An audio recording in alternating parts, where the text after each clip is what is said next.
frankly speaking. I remain your host, Chinedu Apara. Today we are looking at an interesting topic, a topic that I think is currently agitating the minds of well-meaning Nigerians. I am talking about the stories, the ugly stories that are emanating from the stables of the Independent National Electoral Commission, INEC, as regards the conduct and collection of results for the 2023 presidential election and other elections, but particularly the presidential election, which is the most important election being looked up to. The election Nigerians are looking up to come February 2023. Now, all of us are aware, all of us know that the signing of the Electoral Act by President Muhammadu Buhari in March this year was a watershed moment for Nigeria. Everybody was happy. Stakeholders in the electoral system were joyous and happy over the signing of that electoral act by the president, by President Muhammadu Buhari. INEC itself was in the forefront of the struggle for the signing of that electoral act because of the innovation, because of the introduction of technology into the conduct and management of the nation's elections. INEC had for long advocated for the inclusion of technology. In fact, INEC said in a position paper it issued about 1 year ago that it started introducing using technology in the conduct of elections, even though at that period it had not been legalized. Then, luckily for us, by last year, the whole process was legalized by an act of the National Assembly.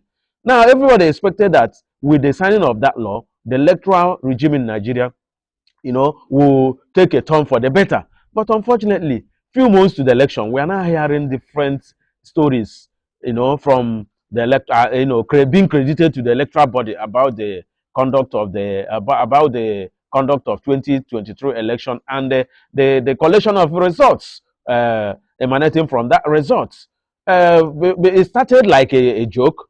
The first thing we had sometime about 2 weeks ago was that the INEC has declared that it was no longer going to transmit election results electronically, that it was going to collect the results manually. And that raised a lot of dust. Nigerians became agitated and started, raising dust over that statement. But INEC came up again to claim that, to refuse such a report, saying that it never said it will not collect election results, it will not transmit election results electronically. It said it still insists on the electronic transmission of results.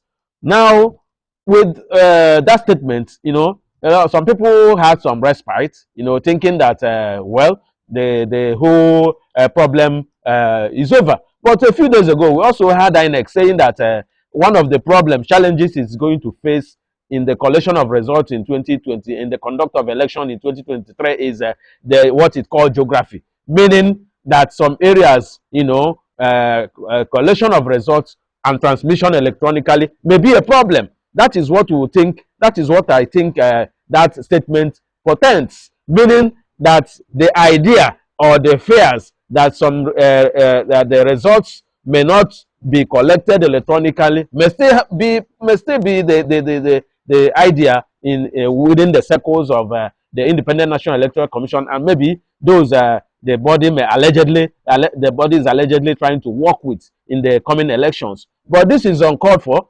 INEC should stick to the law of the country. The law is already there. The Electoral Act has been signed and sealed and passed by the president. So 2023 presidential election, which is a very important election to Nigerians, must be collected and transmitted electronically. That's what INEC should do.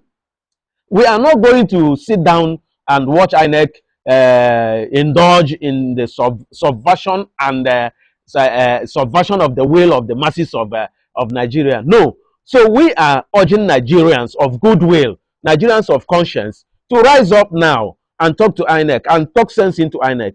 Let INEC follow the law, which stipulated that elections should be conducted and results transmitted electronically. INEC has already said last year that it has the structures and the processes, that everything was intact for that process to take place. Now we don't know why the recount or the changing of positions 6 months or 5 months to the election. It portends danger.